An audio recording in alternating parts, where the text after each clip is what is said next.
students. Good morning, students. Now it's time for your commerce class, and you know that we already started one chapter, chapter number 16, Consumer Protection of your book.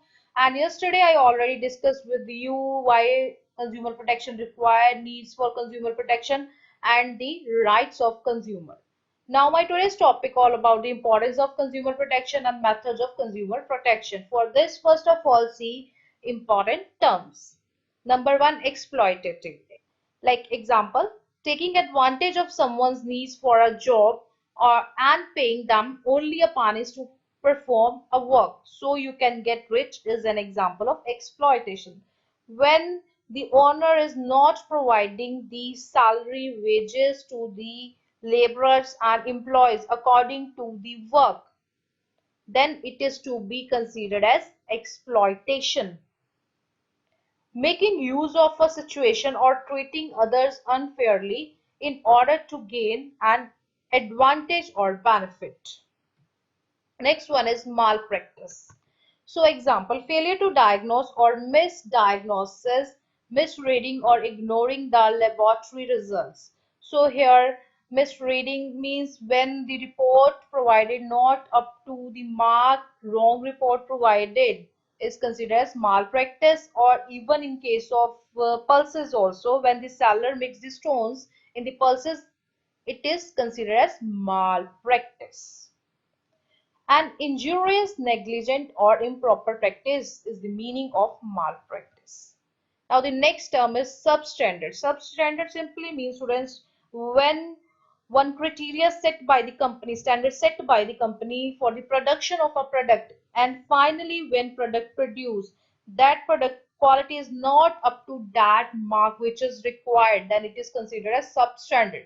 9 products of top firms found to be a substandard by the food regulators, say report Mirinda, Cerelac Wheat, Fortune Oil, Saffola Gold Oil, processed cheese spread, fruity, packed water, Haldiram Aloo Bhujia. These all are the products. A substandard service or product is unacceptable because it is below a required standard. Now, spurious goods means not good in a quality. It is a copy of original product. Lakme is a renowned company, but there are many manufacturers who are making duplicate products of lipsticks, nail paint, face powder. Spurious goods are a copy of the original products having well-known trade logos along with the external packaging and product arrangement so that they look like they are authentic when they are in reality. Like the products, fake products just look like original one, you even as a consumer unable to identify second rate copies or imitation of original products. Now the next example, see electric appliances like fan, toasters, which are made of the substandard materials or products which do not conform to the safety norms may cause serious injury. So some electronic gadgets, on electronic gadgets, ISI mark required, Indian Standards Institution mark required. These ISI institution provides the standard for the product, and if this mark not available, it means that your product is substandard, not up to that mark which is required. They must use electronic appliances which are ISE marked, as this would be an assurance of such products meeting quality specification. Like see, for a silk based dress material and sari, silk mark must be seen. See the silk mark logo here. Next one, in case of before acquiring electronic products, CE mark must be seen. In this one is the logo of CE. For jewelry items like hallmark, almost required checkout on the jewelry or ornaments. So for an processed food item like the jam, jelly, pickles, FPO, food products, this mark required, and this one is the logo. Next one is ISO and ISO 9000 and ISO 22000 certified. These two logos required It is type of certification relates to the quality and food safety of products respectively must be seen before purchasing of products or paying for a service. So as a consumer, your responsibility firstly to check these marks on your product, then only to purchase, because if these marks available on the product, it means your product is of good quality and safe also. Next, importance of consumer protection. From the consumer viewpoint, when we are thinking about the consumer's viewpoint, okay, number one, literacy and ignorance of the consumers. In India, consumers are mostly illiterate and they are ignorant of their rights and relief available to them. So for a consumer, if consumer is uneducated, then for consumer it is quite difficult to know about the rights and reliefs in case of frauds conducted by the seller. So it becomes necessary to educate them about their rights and achieve consumer awareness. So it's our responsibility to educate the consumers more and more regarding the rights and regarding the reliefs. So unorganized consumers. Businessmen are organized, but consumers who buy the TV, fridge, washing machines, sweaters are mostly unorganized in India. Yes, because the reason here is businessmen, you know that associations, unions available, but in case of consumer, very less available. Are mostly unorganized in India as no consumer association or organization exists that would take care of the consumer interest and protect them from the exploitative sellers who are engaged in malpractice. Only few nowadays available, but still more improvement required. Those associations required who protects the consumers' rights, interest. Next one is widespread exploitation of consumer spurious goods like fake products provided by the manufacturers looks like original product, misleading advertisement. In reduced advertisement explain to you products features very goodly, but actually when you receive the product not up to that mark, means not all the features available in the product. It is to be considered as misleading advertisement. Now mental strength, like suppose in case of the people, low income people, for them it is quite difficult to fight against these type of malpractices. So for those particular category also consumer protection required. From business enterprise viewpoint, long-term interest. Yes, firstly, when the business provide the good quality products and to take care of the safety of the consumer, then it is possible for the business also to create a long-term relation with the customer. Social responsibility nowadays, the social responsibility of the business also to provide the good quality products to the consumers. Moral justification.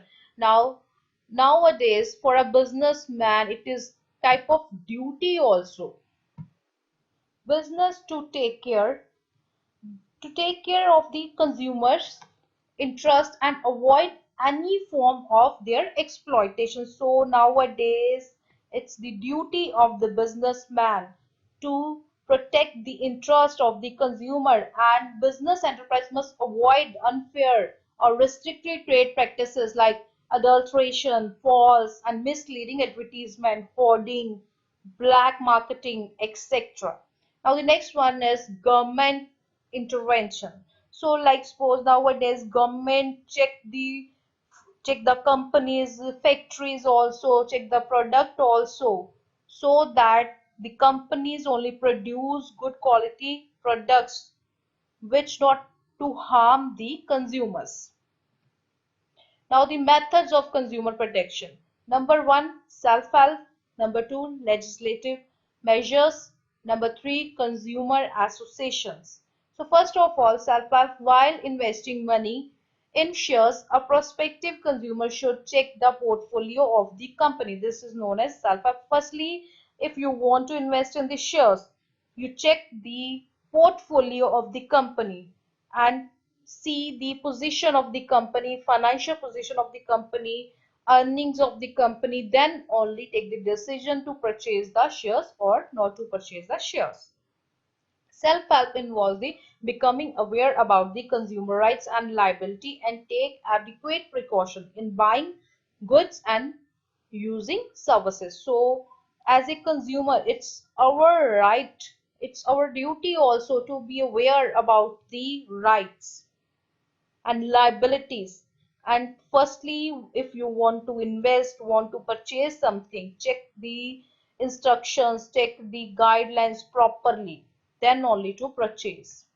This approach has brought a new phenomena in consumer protection known as consumer awareness. Yes, consumer awareness required because nowadays so many malpractices conducted by the traders.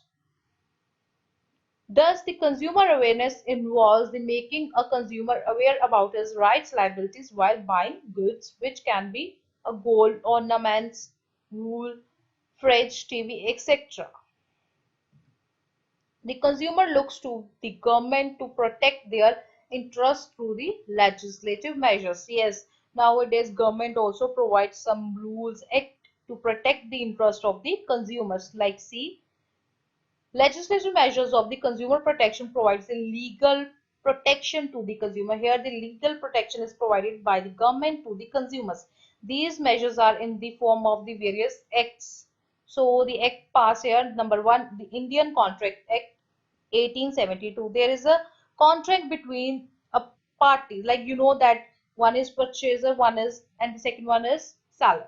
So buyer and seller, there is a contract between both the parties. This act lays down the condition in which the promise made by the parties to contract will be binding on each other. Now when both the parties entered into the contract, both are liable, like buyer to pay the money to the seller and seller to provide the good quality services to the buyer.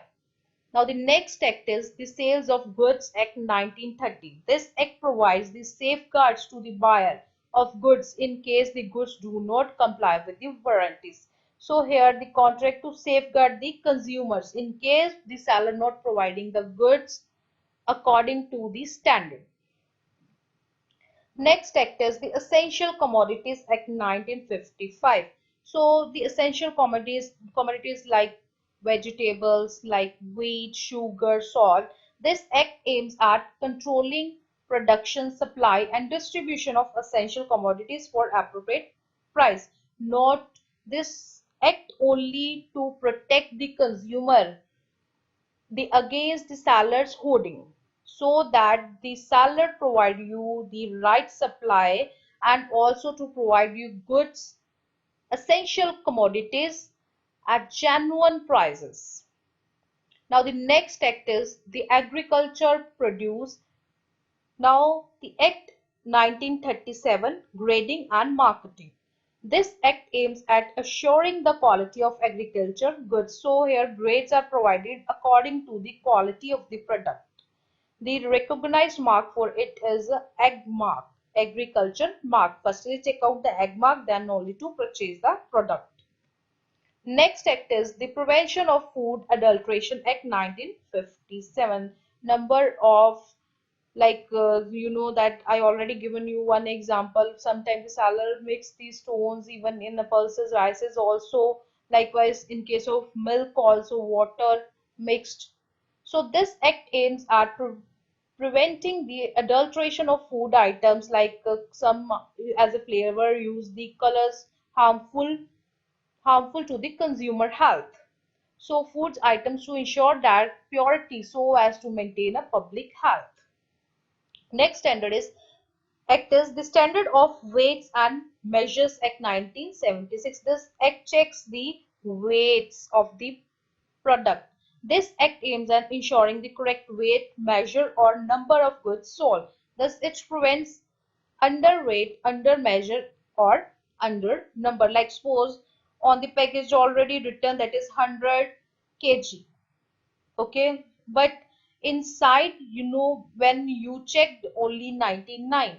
Likewise in case of MRP, like you purchase the product 50 rupees, but on the product MRP just 49, then you paid 1 rupee extra. So firstly check out the MRP weight and measures the weight of the product, then only to purchase the product. Next act is the Trademark Act 1999. This act aims at preventing the use of fraudulent marks on the product. Yes, check out the original mark, trademark available on the product or not. Next is Competition Act 2002. This act aims at preventing the monopolies and restrictive trade practices so that there is a healthy competition in the market. Just check the competition and see the prices. All the competitors charging the equal prices. Anyone who is not charging, who is less charging, who is more charging, already price set in the market by the competitors. So if any person charge beyond that set price, then the person liable. Now the next one is the Bureau of the Indian Standard Act 1986. This act aims at ensuring the quality of products. Under this board has been set up which performs two functions: formulation for quality standards and their certification. Firstly check out the quality of the product and then provide the certification that this product of that company is of good quality. Next one is the Consumer Protection Act 1986. The basic purpose of this act is to provide the safeguard to consume against the defective goods, defective services, unfair trade practices, and other forms of consumer exploitation. So in case the seller provides defective services, goods, then Consumer Protection Act available to protect the interest of the consumer. Now next one is consumer associations. Now today's consumer associations also available. The main work of consumer association is plays a significant role in consumer protection. It is the body of consumer established for the purpose of protecting consumer interests. Like role played by the association: number one, educating the general public about the consumer rights by organizing seminar workshop. So here they are guiding the educating the consumers and organizing the seminars, workshops for so that the consumer become more aware about the rights, liability and responsibilities. Next, publishing the periodical and other publications to impart knowledge. Yes, number of periodicals published by these association to give more awareness to the consumers. Next one is organizing the. So here the next point is organizing the campaigns to create a social awareness. As a volunteer, some campaigns are organized by these associations and to give more awareness to the society. Now next one is carrying out tests of various consumer products. So these type of association also carrying out the tests of the products, that the product is of good quality of or not, and is this harmful to the consumer or not. Then comparing the different competing brands, then they also compare the products of different brands also. Encouraging the consumers to take action against the unfair practice. Next one is providing the legal assistance to the consumer in seeking the legal measures. They also help the consumer in case of frauds, also filing complaints to appropriate redressal agencies. Now, students, it's time for your homework questions. Explain the various methods of consumer protection in India. What do you mean by self-help? What is the advantage of self-help to the consumers? What do you mean by the consumer awareness? Which act protects the consumers against underweight and under measures of products? What do you mean by the consumer association? What is the role of consumer association in context to the consumer? And also student must watch the YouTube different links for more better understanding of the topic. Thank you so much students for watching this video.